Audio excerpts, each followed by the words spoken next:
അതിപരിശുദ്ധനാമം മഹത്വപ്പെടുമാറാകട്ടെ.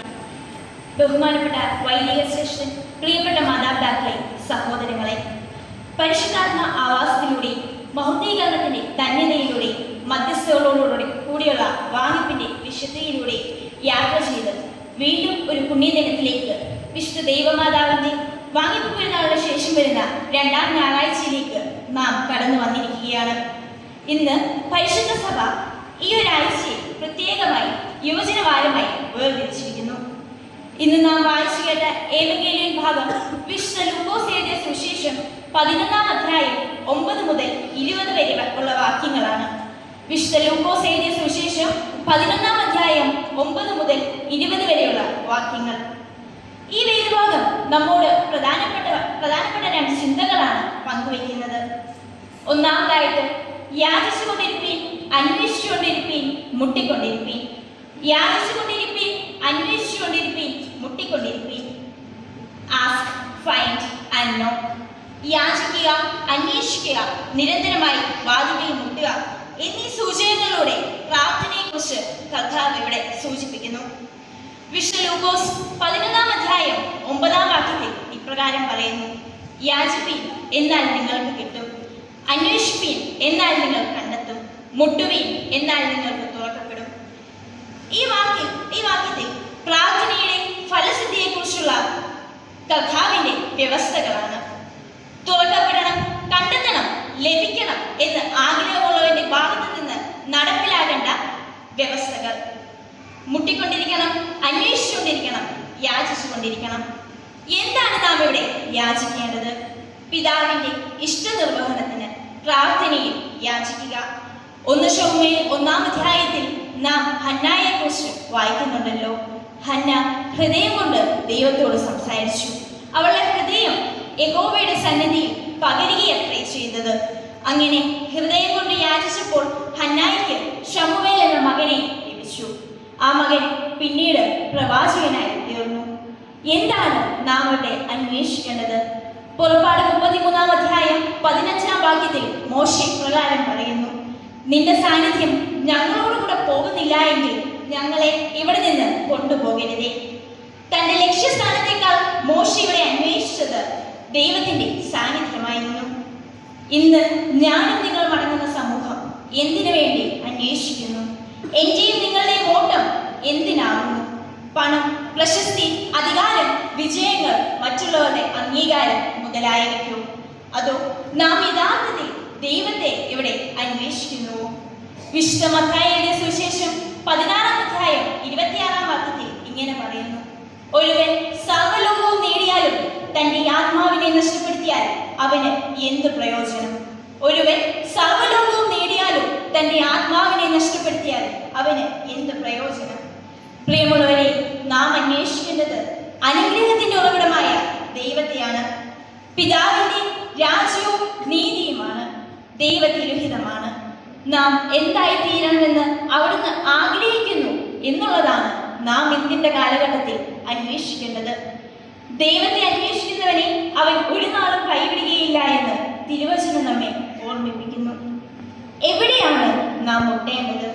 മുട്ടേണ്ടത് പിതാവിന്റെ കരുണാവാതിക്കൽ. സ്ഥിരോത്സാഹത്തോടെ ആ വാതിലിൽ മുട്ടുന്നവർക്ക് ചിലപ്പോൾ ദൈവം ആ വാതിൽ തുറക്കുന്നതിന് മുമ്പ് കാത്തിരിക്കുവാനുള്ള ക്ഷമ നൽകുന്നുണ്ട്. Delay is not a delay. അൻപുടിയവന്റെ കരുണ നിറഞ്ഞവന്റെ വാതിലിൽ മുട്ടിയവരാരും ഇന്നേ വരെ നിരാശപ്പെട്ടതായി തിരുവരുത്തിയില്ല. പ്രിയമുള്ളവരെ, ചിലപ്പോഴൊക്കെ നാം പള്ളിമണികളെ പോലെയാണെന്ന് തോന്നാറുണ്ട്. അതായത് പള്ളിമണികൾ ആരാധനയ്ക്കായി സമൂഹത്തെ മുഴുവൻ ദേവാലയത്തിലേക്ക് വിളിച്ചു കൂട്ടുമെങ്കിലും പള്ളിമണികൾ ദേവാലയത്തിലേക്ക് പ്രവേശിക്കുന്നില്ല, ആരാധനയിൽ പങ്കുചേരുന്നില്ല, പ്രാർത്ഥിക്കുന്നില്ല. അതുപോലെ നാമും മറ്റുള്ളവരെ പ്രാർത്ഥിക്കുവാൻ ആഹ്വാനം ചെയ്താൽ മാത്രം പോരാ, പ്രാർത്ഥിക്കുന്നവരാകണം. സ്ഥിരോത്സാഹത്തോടെ പ്രാർത്ഥിക്കുക. Perseverance in the prayer. വിശുദ്ധ സ്വർണ്ണനാവുകാരൻ ഇവാനിയോസ് പറയുന്നത് പോലെ പ്രാർത്ഥിക്കുന്ന ഒരു മനുഷ്യന് തിന്മകളിൽ വീഴുവാൻ സാധ്യമല്ലാതായി തീരും. പ്രാർത്ഥനയിലൂടെ അവിശ്വാസം, അവഗണന, അകലം എന്നീ അത്രയും നമ്മിൽ നിന്ന് അകന്നു പോകും. യാചിക്കാത്തവനെ പോലും കരുതി യാചിക്കുന്നവനെ എത്രയധികം കരുതും. കുടുംബജീവിതം നയിച്ചിരുന്ന അബ്രഹാം, നോഹ, ആത്മീയസ് നടന്നിരുന്ന മോശ, ദാവീദ്, വിശുദ്ധ കന്യാമറിയാം, മീൻപിടുത്തക്കാരനായിരുന്ന ഷീമോൻ പത്രോസ്, പീഡകനായിരുന്ന ശൗൽ മുതലായവർക്ക് അങ്ങോട്ട് ആവശ്യപ്പെടാതെ തന്നെ അനുഗ്രഹ സ്ഥാനങ്ങളും ശക്തിയും നൽകി അനുഗ്രഹിച്ച ദൈവം യാചിക്കുന്നവനെ എത്രയധികം കരുതും. അവനെ കൊടുക്കുമോ? മുട്ട ചോദിച്ചാൽ തേളിനെ കൊടുക്കുമോ? അങ്ങനെ ദോഷികളായ നിങ്ങൾ നിങ്ങളുടെ മക്കൾക്ക് നല്ല ദാനങ്ങളെ കൊടുക്കാൻ അറിയുന്നുവെങ്കിൽ സ്വർഗ്ഗസ്ഥനായ പിതാവ് തന്നോട് യാചിക്കുന്നവർക്ക് പരിശുദ്ധാത്മാവിനെ എത്രയധികം നൽകും. സ്വർഗ്ഗസ്ഥനായ പിതാവ് തന്നോട് യാചിക്കുന്നവർക്ക് പരിശുദ്ധാത്മാവിനെ എത്രയധികം കൊടുക്കും. വിശുദ്ധ യോഹന്നാൻ എഴുതിയ സുവിശേഷം 3-ാം അധ്യായം 16-ാം വാക്യം. തന്റെ ഏകജാതനായ പുത്രനിൽ വിശ്വസിക്കുന്ന ഏവനും നശിച്ചു പോകാതെ നിത്യജീവൻ പ്രാപിക്കേണ്ടതിന് ദൈവം അവനെ ലോകത്തിന് നൽകുവാൻ തക്കവണ്ണം സ്നേഹിച്ചു. നശ്വരും ബലഹീനരും പാപത്താൽ ഭാരപ്പെടുന്നവരുമായ സാധാരണക്കാരായ മനുഷ്യർ പോലും തന്റെ മക്കൾക്ക് നന്മകളെ കൊടുക്കാൻ ആഗ്രഹിക്കുന്നുണ്ടെങ്കിൽ സ്വർഗ്ഗസ്ഥനായ അനുഗ്രഹത്തിന്റെ ഉറവിടമായ ദൈവം വല്ല നന്മയും നമുക്ക് നിഷേധിക്കുമോ? നമ്മുടെ യാചന സാധിപ്പിച്ചു തരും എന്നല്ല കർത്താവിന്റെ വാഗ്ദാനം, പ്രത്യുത പരിശുദ്ധാത്മാവിനെ നൽകും എന്നതാണ്. നമ്മുടെ യാചന സാധിപ്പിച്ചു തരും എന്നുള്ളതല്ല കർത്താവിന്റെ വാഗ്ദാനം, പ്രത്യുത പരിശുദ്ധാത്മാവിനെ നമുക്ക് നൽകും എന്നുള്ളതാണ്. പരിശുദ്ധാത്മാവ് ആശ്വാസപ്രദൻ, വഴികാട്ടുന്നവൻ, അത്ഭുതം പ്രവർത്തിക്കുന്നവൻ, ആപത്ത് സമയത്ത് തുണയേകുന്നവൻ, അജ്ഞരെ വിഘ്നരാക്കുന്നവൻ. ആ പരിശുദ്ധാത്മാ നടത്തിപ്പിക്കൊണ്ടുണ്ടെങ്കിൽ നമുക്ക് മാനസികവും ആത്മീയവുമായത് മാത്രമല്ല, ശാരീരികമായ ഉണ്ണുവാനും ഉടുക്കുവാനും കിടപ്പാനും ഉള്ളതായ ഭൗതികമായതും ഉണ്ടായിക്കൊള്ളും. ആ ആത്മാവിനെ നമുക്ക് നൽകുവാനുള്ള അനന്തമായ ഈ സ്നേഹത്തെക്കുറിച്ചുള്ള ഓർമ്മയാണ് അനുതാപം. ഈ സ്നേഹത്തെക്കുറിച്ചുള്ള വിളംബരമാണ് സുവിശേഷം. സറൂഗിലേമാർ യാക്കോബ് പറഞ്ഞതുപോലെ സ്വർഗത്തിന്റെ ഉയരവും ദൈവത്തിന്റെ കരുണയും ഇതുവരെ ആരും അളന്ന് തിട്ടപ്പെടുത്തിയിട്ടില്ല. പ്രിയമുള്ളവരെ, ഈ വർഷത്തെ യുവജനവാരം 2026 ഓഗസ്റ്റ് 23 മുതൽ 30 വരെ നടത്തുവാൻ സഭ തീരുമാനിച്ചിരിക്കുന്നു. മലങ്കര ഓർത്തഡോക്സ് സുറിയാനി സഭയുടെ യുവജന പ്രസ്ഥാനമായ orthodox Christian youth movement OCYM സഭയുടെ ആത്മീയവും സാമൂഹികമായ വളർച്ചയിൽ വളരെ പ്രധാനപ്പെട്ട നിർണായകമായ പങ്കുവഹിക്കുന്ന ഒരു പ്രസ്ഥാനമാണ്. 1933 ഇടവക തലത്തിലുള്ള യുവജന പ്രവർത്തനങ്ങളെ ഏകോപിപ്പിക്കുന്നതിനായി പാരിഷ് സെന്റേഡ് സിറിയൻ യുവജന സംഘം രൂപീകരിക്കപ്പെടുകയും 1936 മാവേലിക്കര സമ്മേളനത്തിൽ വെച്ച് യുവജന സംഘം സഭയുടെ ഔദ്യോഗിക യുവജന വിഭാഗമായി അംഗീകരിക്കപ്പെടുകയും ചെയ്തു. തുടർന്ന് 1958 പുതുപ്പള്ളി സമ്മേളനത്തിൽ വെച്ച് orthodox Christian youth movement OCYM എന്ന പേര് ഔദ്യോഗികമായി സ്വീകരിക്കപ്പെട്ടു. ആരാധന, പഠനം, സേവനം, വർഷിപ്പ്, സ്റ്റഡി ആൻഡ് സർവീസ് എന്നതാണ് ഈ സംഘടനയുടെ ആപ്തവാക്യം. ആരാധന യുവാക്കളുടെ ആത്മീയ ജീവിതത്തിൽ വിശുദ്ധ കുർബാനയിലൂടെയും പ്രാർത്ഥനയിലൂടെയും പുഷ്ടിപ്പെടുത്തുക. പഠനം വേദപുസ്തകവും സഭാചരിത്രം, വിശ്വാസ സത്യങ്ങൾ എന്നിവ കൃത്യമായി യുവാക്കൾക്ക് പറഞ്ഞു നൽകുക. സേവനം സമൂഹത്തിലെ പാവപ്പെട്ടവരെയും രോഗികളെയും സഹായിക്കുക. ഭവന നിർമ്മാണ പദ്ധതികളിൽ പങ്കാളികളാകുക. രക്തദാന ക്യാമ്പുകൾ തുടങ്ങിയ ജീവകാരുണ്യ പ്രവർത്തനങ്ങളിൽ സജീവമാകുക.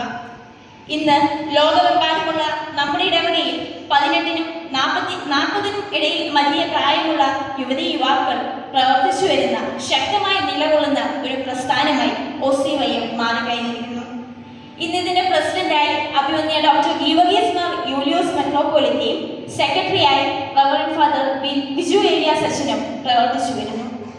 OCYM-ന്റെ ഈ വർഷത്തെ പ്രവർത്തനങ്ങൾ മാനസാന്തരത്തിന് യോഗ്യമായ ഫലം കായ്പിൻ എന്ന മുഖ്യ ചിന്താവിഷയത്തെ അടിസ്ഥാനമാക്കി നടന്നുവരുന്നു.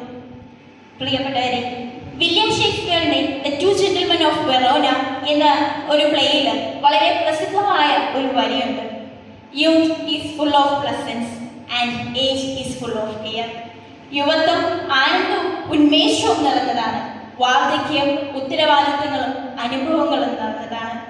പലപ്പോഴും ഇവിടെ ഇരിക്കുന്ന ഞാനടങ്ങുന്ന ഈ സമൂഹത്തിലും നമ്മുടെയൊക്കെ ധാരണകൾ അങ്ങനെയായിരിക്കുമല്ലേ?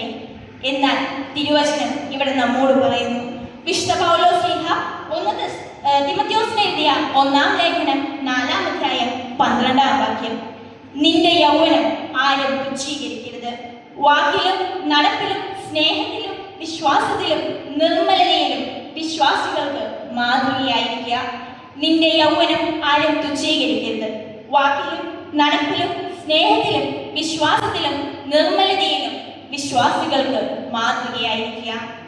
ഒരിടുങ്ങിയ പാലത്തിലൂടെ കടന്നു പോകുന്ന പോലെ സൂക്ഷിച്ച് ഏകാഗ്രതയോടെ കടന്നു പോകേണ്ട ഒരു കാലഘട്ടമാണ് യൗവനം. സഭാപ്രസംഗി 12-ാം അധ്യായം 1-ാം വാക്യത്തിൽ നമ്മോട് പറയുന്നു, നിന്റെ സൃഷ്ടാവിനെ നിന്റെ യൗവനകാലത്ത് നിന്റെ സൃഷ്ടാവിനെ ഓർത്തുകൊള്ളുക. നിന്റെ യൗവനകാലത്ത് നിന്റെ സൃഷ്ടാവിനെ ഓർത്തുകൊള്ളുക.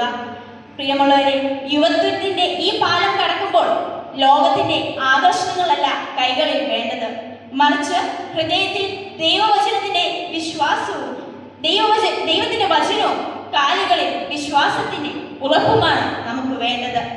ഈ പാലം കടക്കുമ്പോൾ കൈകളിൽ ലോകത്തിന്റെ ആകർഷണങ്ങളല്ല, മറിച്ച് ഹൃദയത്തിൽ ദൈവത്തിന്റെ വചനവും കാലുകളിൽ വിശ്വാസത്തിന്റെ ഉറപ്പുമാണ് ഞാനും നിങ്ങളും അടങ്ങുന്ന നമുക്ക് ആവശ്യമുള്ളത്. ഇവിടെ നമ്മുടെ വഴികാട്ടി ക്രിസ്തുവായാൽ മറുകരയിൽ നമ്മെ കാത്തിരിക്കുന്നത് നഷ്ടമല്ല, മറിച്ച് നിത്യജീവനാണ്. നമ്മുടെ സംസ്ഥാനത്ത് കേരള സർക്കാർ നടത്തിവരുന്ന ഓപ്പറേഷൻ തൂഫാൻ, ഓപ്പറേഷൻ തണ്ട് പോലെയുള്ളവയിൽ നിന്നും പുറത്തുവിടുന്ന കണക്കുകൾ ഇന്ന് നമ്മെ ഏവരെയും ഞെട്ടിപ്പിക്കുന്നതാണ്. ലഹരി കാർന്നു തിന്നുന്ന ഒരു യുവതലമുറയാണ് നാം മുന്നിൽ കാണുന്നത് എന്നത് വേദനാജനകമായ ഒരു വസ്തുത തന്നെയാണ്. വിശുദ്ധ പൗലോസ് ശ്ലീഹ തിമോഥെയോസിന് എഴുതിയ 2-ാം ലേഖനം 2-ാം അധ്യായം 22-ാം വാക്യത്തിൽ ഇപ്രകാരം പറയുന്നു, യൗവനമോഹങ്ങളെ വിട്ടോടി നീതിയും വിശ്വാസവും സ്നേഹവും സമാധാനവും ആചരിക്കുക. യൗവനമോഹങ്ങളെ വിട്ടോടി നീതിയും വിശ്വാസവും സ്നേഹവും സമാധാനവും ആചരിക്കുക. തെറ്റായ സൗഹൃദങ്ങൾ, ലഹരിയിലേക്കുള്ള ആകർഷണം, അമിതമായ സോഷ്യൽ മീഡിയ ഉപയോഗങ്ങൾ എന്നിവയിൽ നിന്നൊക്കെ ഓടി അകലുവാൻ തിരുവചനം ഇവിടെ നമ്മെ പ്രബോധിപ്പിക്കുന്നു. നമുക്ക് ഏവർക്കും സജീവമായ സോഷ്യൽ മീഡിയ പ്ലാറ്റ്ഫോമുകളിൽ നാം ഏവരും കേട്ടുവരുന്നതും നിരന്തരമായി പറയുന്നതുമായ ഒരു പ്രയാറാണല്ലോ ലൈക്ക്, ഷെയർ, സബ്സ്ക്രൈബ് എന്നുള്ളത്. എന്നാൽ ഇവിടെ തിരുവചനം നമ്മെ ഓർമ്മിപ്പിക്കുന്നു, യാചിപ്പീൻ, അന്വേഷിപ്പീൻ, മുട്ടുവീൻ. യാചിപ്പീൻ, അന്വേഷിപ്പീൻ, മുട്ടുവീൻ. പ്രിയമുള്ളവരെ, യോശുവയെ പോലെ ഞാനും എൻ്റെ കുടുംബവും യഹോവയെ സേവിക്കും എന്ന് പറയുവാനും അത് ജീവിതത്തിലൂടെ പ്രാപ്തമാക്കുവാനും എനിക്കും നിങ്ങൾക്കും സാധിക്കണം. ദാവീദ് ഗോലിയാത്തിനെ നേരിട്ടത് അവന്റെ കയ്യിലുള്ള വലിയ ആയുധങ്ങളാലല്ല, മറിച്ച് ദൈവത്താലുള്ള വിശ്വാസത്താലാണ്. അതുപോലെ ഏത് പ്രതിസന്ധി ഘട്ടത്തിലും ഒറ്റപ്പെട്ടു പോയാലും തകർന്നു പോകാതെ, വീണു പോകാതെ, തളർന്നു പോകാതെ അവൻ നമ്മെ കൈപിടിച്ച് നടത്തും എന്ന ഉറച്ച വിശ്വാസത്തിൽ നമുക്ക് ജീവിക്കുവാൻ സാധിക്കണം. നമ്മുടെ ജീവിതവും നേട്ടങ്ങളും നാം ആയിരിക്കുന്നത് എന്തും ദൈവകൃപയാലാണെന്നുള്ള ബോധ്യം നമുക്ക് ഏവർക്കും ഉണ്ടാകണം. പരിശുദ്ധ പരിമള തിരുമേനി നമുക്ക് തന്റെ ജീവിതത്തിലൂടെ നമുക്ക് കാട്ടിത്തന്ന ഒരു വസ്തുതയുണ്ട്. പ്രാർത്ഥന ഒരു കടമായി മാത്രം കാണാതെ ദൈവത്തെ അന്വേഷിക്കുന്ന ജീവിതമാക്കുക. പ്രാർത്ഥന ഒരു കടമായി മാത്രം കാണാതെ ദൈവത്തെ അന്വേഷിക്കുന്ന ജീവിതമാക്കുക. അങ്ങനെയുള്ളവർക്ക് വിശക്കുന്നവന് അപ്പം നൽകുവാനും, അലഞ്ഞു തിരിഞ്ഞു നടക്കുന്നവനെ വീട്ടിൽ ചേർത്ത് കൊള്ളുവാനും, നഗ്നനെ കണ്ടാൽ ഉടുപ്പിക്കുവാനും, നീതിക്കായി ഉയരുവാനും സാധിക്കും. ലോകമാകുന്ന ഈ സമുദ്രത്തിൽ മുങ്ങിത്താന്നു പോകാതെ നമ്മെ ശരിയായ ദിശയിലേക്ക് എത്തിച്ചേർക്കുന്ന, നയിക്കുന്ന കപ്പലാണ് നമ്മുടെ സഭ. സഭയുടെ ഭാവി കെട്ടിടങ്ങളിലല്ല, മറിച്ച് ദൈവവിശ്വാസത്തിൽ വളരുന്ന യുവതലമുറയിലാണ്. പ്രാർത്ഥിക്കുന്ന, പ്രവർത്തിക്കുന്ന യുവ സമൂഹത്തിലാണ്. ആരാധന, പഠനം, സേവനം എന്ന ആപ്തവാക്യത്തിൽ അടിസ്ഥാനമാക്കി സഭയിൽ ഊന്നി നിന്നുകൊണ്ട് ദൈവവചനത്തിൽ വളർന്ന്, ദൈവവിശ്വാസത്തിൽ വളർന്ന്, തിരുവചനത്തിൽ അടിയുറച്ച് നമുക്ക് ഏവർക്കും നല്ലൊരു നാളേക്കായി, നല്ലൊരു സഭയെ, സമൂഹത്തെ, രാഷ്ട്രത്തെ കെട്ടിപ്പടുത്തുവാൻ നമുക്ക് ഏവർക്കും സാധിക്കട്ടെ എന്ന് പ്രാർത്ഥിക്കുന്നു. അതോടൊപ്പം തന്നെ ഈ ഒരാഴ്ചക്കാലം യുവജനവാരത്തോടനുബന്ധിച്ചു വരുന്ന പ്രവർത്തനങ്ങളെല്ലാം വളരെ ഭംഗിയായി ദൈവകൃപയിൽ ആശ്രയിച്ച് നടക്കട്ടെ എന്ന് പ്രാർത്ഥിക്കുന്നു, ആശംസിക്കുന്നു. എല്ലാവർക്കും ഓണാശംസകൾ നേരുന്നു. ഇന്ന് എനിക്ക് ഇങ്ങനൊരു അവസരം നൽകിയ ഇടവകയോടും ബഹുമാനപ്പെട്ട അച്ഛനോടും എൻ്റെ യുവജന പ്രസ്ഥാന അംഗങ്ങളോടും എന്നെ ഇത്രയും നേരം ശ്രമിച്ച നിങ്ങളെല്ലാവരോടുമുള്ള സ്നേഹവും നന്ദിയും അറിയിച്ചുകൊണ്ട് എൻ്റെ വാക്കുകൾ നിർത്തുന്നു. ദൈവം നമ്മെ അനുഗ്രഹിക്കും.